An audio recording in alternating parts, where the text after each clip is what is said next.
Hello teachers! My name is Jill and I am an online tutor. Welcome to my channel where we talk about home-based jobs and online teaching jobs. If you're new to my channel, please don't forget to click the subscribe button and tap that notification bell button for you to be updated on my next videos. Sa channel na to, nag-a-upload tayo ng mga online teaching jobs and also mga tutorials kung paano tayo makapagtrabaho online. And for today's video, napaka-espesyal po ng video natin ngayon kasi meron tayong special guest. So, etong guest natin ngayon, I invite her here in my YouTube channel kasi isa siyang online tutor. Pero bago siya naging online tutor, wala din siyang experience sa pagtuturo online. Pero siya po ay isang licensed teacher in a classroom setting. So isa po sa rason kung ba't ko siya in-invite, kasi gusto kong ma-share niya sa atin ngayon kung paano siya naging top performing tutor sa kaniyang company na pinapasukan. So at least ma-share niya yung mga tips and tricks kung paano niya nakuha yung award na yon. And take note, nakuha niya yung award as top performing tutor within just months sa pagtuturo through online. So, 'di ba? It's very amazing kasi sino ba namang mag-aakala na ilang buwan ka lang dyan sa company mo pero meron ka na agad award bilang isang top performing online tutor. So, in this video, I want you to be inspired and I want you to be reminded to never give up and tuloy lang sa laban. So now, please let us all welcome our guest for today. Her name is Giselle Aquino and she is also a YouTuber. Her channel name is Zell Talks. So let's welcome Zell from Zell Talks.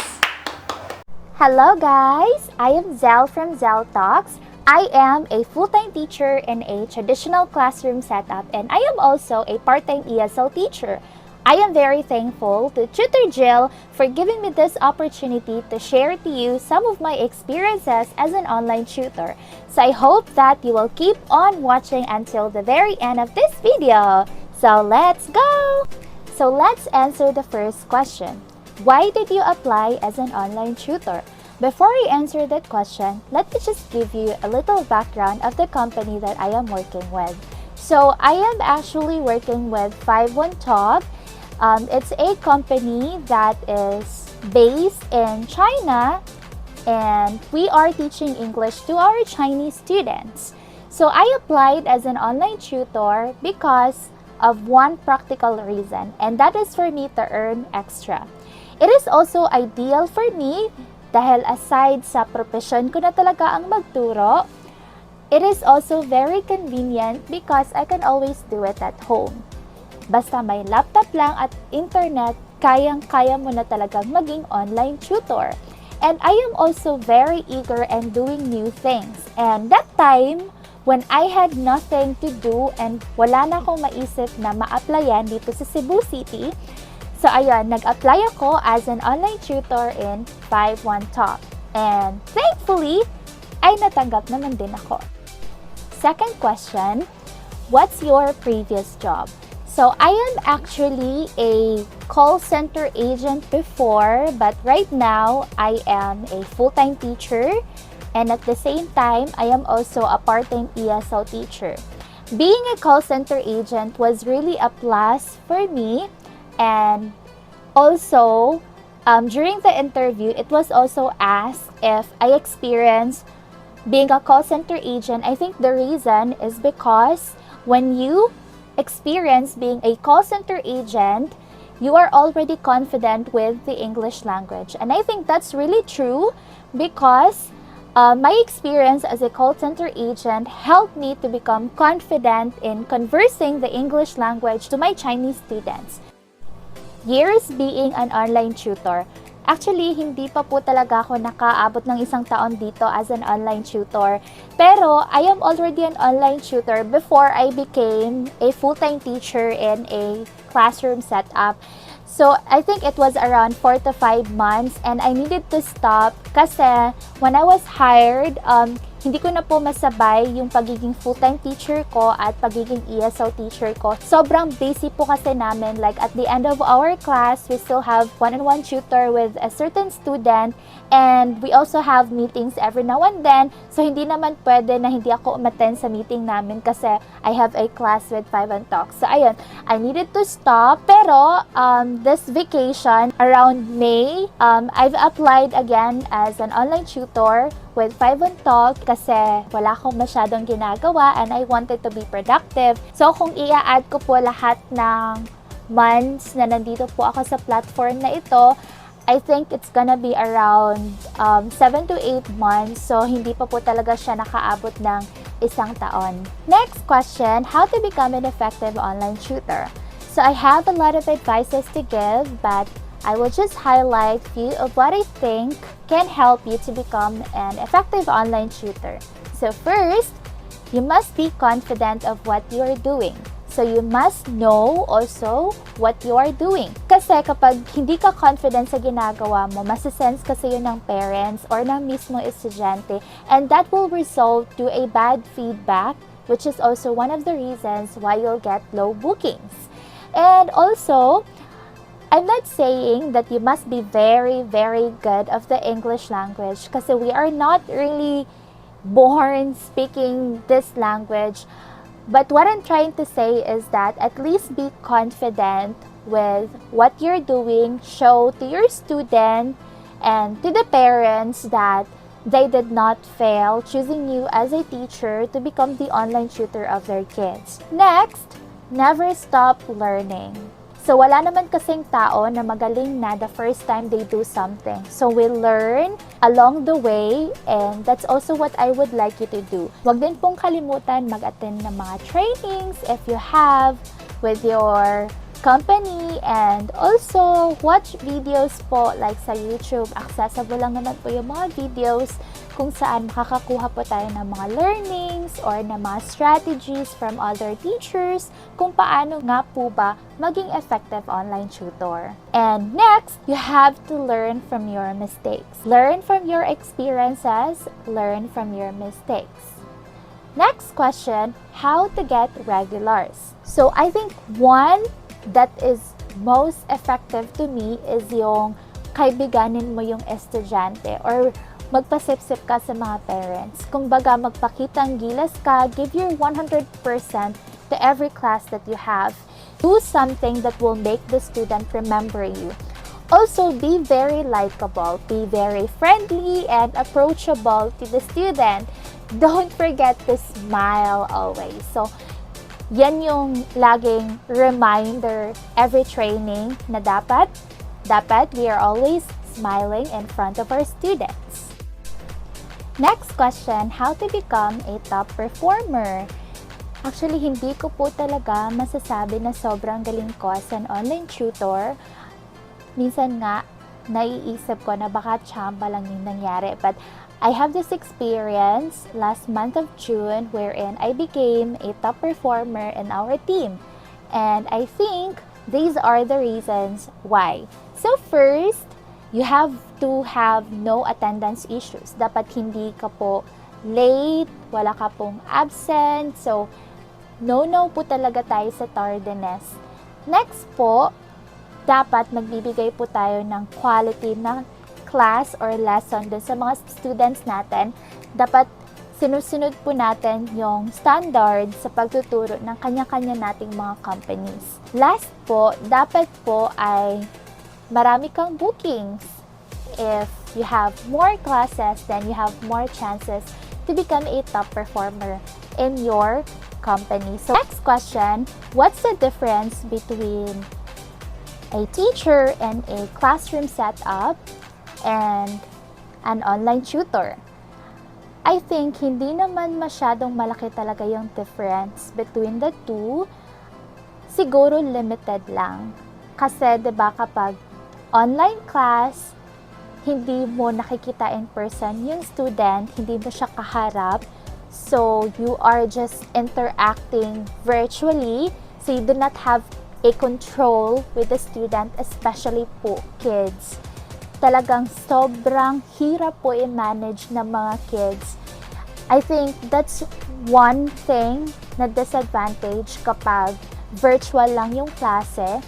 And then, as for me po, I would really prefer to have the student right at my face, like right in front of my face, kasi makokontrol ko yung student.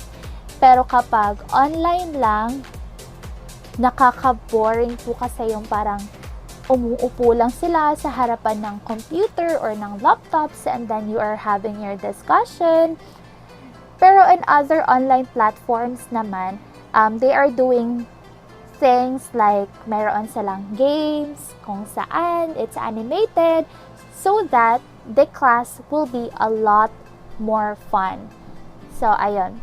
I think wala naman talagang masyadong malaking difference between the two kasi pareho lang naman yung ginagawa mo. You are just teaching kids, nagtuturo ka lang sa mga estudyante ng certain lesson.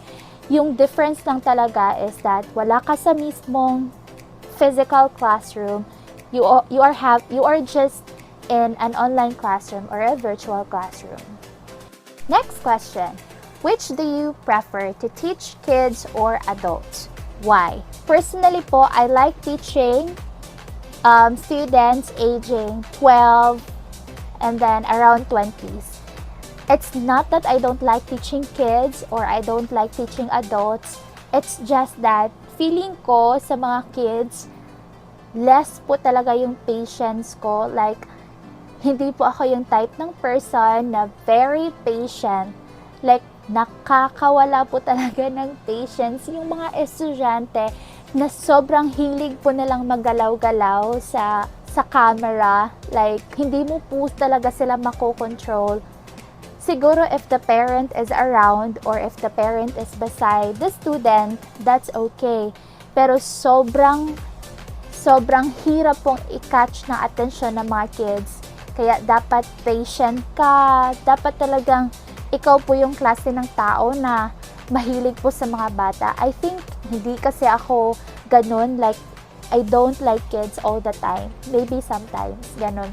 And sa adults naman, nakaka-intimidate kasi feeling ko mas matalino sila sa akin. I think I don't have that capacity or that ability to teach them kasi feeling ko mas magaling sila sa akin. Kaya ganun. And also, I am actually a high school teacher. That's why I prefer teaching students na yung age nila is like my high school students. Hindi ko po talaga bet na magturo ng mga kids.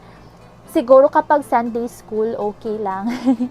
Kasi mababait naman yung mga bata sa Sunday school. Pero yung online class, grabe, I have this experience na yung gamit niya lang is iPad. Hindi na ako makapagturo kasi sobrang likot ng batang yon. Like, hindi ko na siya nakikita sa screen kasi feeling ko yung iPad parang tinapon-tapon na niya. So, grabe. Kaya nawawala rin yung energy ko kapag nagtuturo ako ng mga bata kasi dapat cheerful ka, dapat to the highest level yung energy mo kapag nagtuturo ka sa kanila kasi kapag hindi, ay nako, matutulog talaga yan sa harapan mo. Talagang aantukin yan, kaya dapat kung pwedeng mag-transform ka into an anime or whatever character dun sa mga cartoon movies na pinapanood nila para lang talaga maaliw sila at para makinig sila sa'yo at until the end of the lesson. So, ganun, very challenging kapag nagtuturo ka ng mga kids. Next question, what are the benefits as an online tutor? So, sobrang dami po ng benefits as an online tutor. Nabanggit ko po kanina, very convenient po ang maging online tutor kasi so long as may laptop ka, computer, in other ESL companies, they would accept phone, ay makakapagturo ka na po talaga sa mga students mo kapag may internet ka. So, diba, very convenient lang ang kumita po talaga dito sa online platforms na kagaya ng 5onTalk or ng Ingo or ng other on ESL companies. And also, sobrang dami po ng mga incentives na binibigay ng company. Sobrang generous nila. And also, if you are an educator like me, of course, it is a benefit for you to become an online tutor kasi nga nahahasa mo yung ability mo na magturo kasi kaharap mo iba't ibang klase ng mga estudyante. Kagaya ko, hindi naman talaga ako English major, I'm a science major, but then I'm able to teach English to my students, and I think that made me learn a lot more with this specific language. Also, sobrang dami ko po talagang natututunan at sobrang dami kong nare-realize about the English language. Sobrang broad niya po kasi before, I really wanted to become an English teacher. But when I realized na ganito pala dapat yung ma-learn ko with this language, ay nako, naging thankful na po ako kay Lord na naging science major ako at hindi po English. Kasi pabago-bago kasi yung English, it's very dynamic. Dapat alam mo lahat dito. So ayun, I think hindi ko yun maipapasok lahat sa utak ko. So ayun, sobrang thankful ako that I've experienced being an online tutor. Kasi nga, 'di ba, ngayon we have the new normal, so we are having online classes. It made me more comfortable facing the camera or facing my students, even though they are like on the other side, like sobrang layo nila, and I'm here. And also, I have a lot of strategies na natutunan sa pagiging online tutor that I think I can also apply in this school year wherein we're only having online classes. So, what's my message to all online tutors? So, mga teach, if you are new, I know that you are struggling with low bookings. I've also been there. And sobrang happy mo na kapag mayroon kang isang student sa isang araw.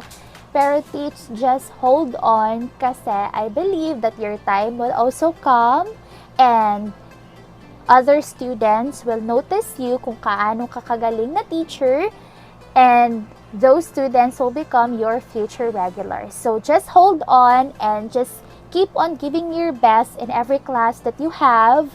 Do not be discouraged, and I hope na ma-enjoy mo rin yung pagtuturo, although sometimes nakakapagod, especially if kids yung tinuturuan nyo. Pero mas nakakalibang naman siya. Like at the end of the day, hindi mo naman talaga maaalala yung mga pagod na pinagdaanan mo, kundi yung enjoyment and fun mo with your students when you're having the lesson. It's great to become an online tutor because we can always do it at home, at our most comfortable space, 'di ba? Kaya natin kumita ng pera. So, I hope na hindi ka lang talaga mag-give up. Like, soon, makita ka namin na nagtagal talaga sa online platform or sa ESL company na pinag-applyan mo.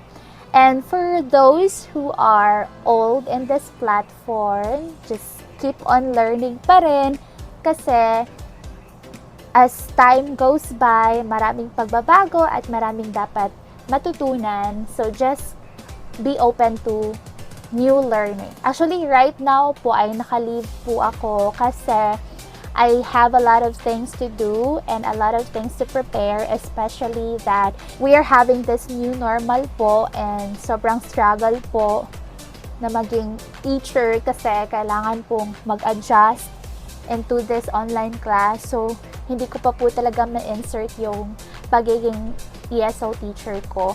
Pero I hope po na meron po kayong natutunan today. Those are my experiences. And I'm sure na soon po, kapag nagtagal po kayo dito sa platform, you will also have your own experiences, your own story that you will also tell others. So, ayun. And I think that's gonna be all about me being an online tutor. It's really great to be in this platform. It's really, really an amazing experience to be an online tutor. So if you would like to apply in 5 on Talk, then I can always include my referral link down below. And if you want to apply with Ingo, then you can always contact Tutor Jill. And you can also watch her videos. She's teaching a lot about Ingo and also about other ESL companies that you can always apply. So, ayun lang guys for today. So, before I say goodbye, I hope that you can visit my YouTube channel. That's Zell Talks. So, I am talking about a lot of things in my YouTube channel. And if you have any suggestion or if you would like me to make videos about 5 on Talk or about ESL, then you can also comment down in my videos. If you have time, you can watch my videos in my YouTube channel. And also subscribe. I will really appreciate it. Thank you so much, guys, and I will see you next time. Thank you so much, Tutor Jill, for having me around. Goodbye! Alright! So, that's it! So, I hope meron kayong natutunan, mga aspiring online tutors dyan. Marami siyang sinabi and pinaka gusto kong linya na sinabi niya is yung be patient and be confident, at ang pinaka gusto ko talaga is never stop learning. Yung talaga. So I hope po marami kayong natutunan and na-inspire ko kayo sa video na to. Again, if you like this video, please don't forget to like and share this to other aspiring online tutors. Huwag mo din kalimutan mag-subscribe sa channel ni Miss Zell. Her channel's name is Zell Talks. Ayan. So, for more inspiring videos and more motivational videos, please visit her channel. And also, don't forget to subscribe to my channel for more videos. Thank you so much and see you on my next video. Bye!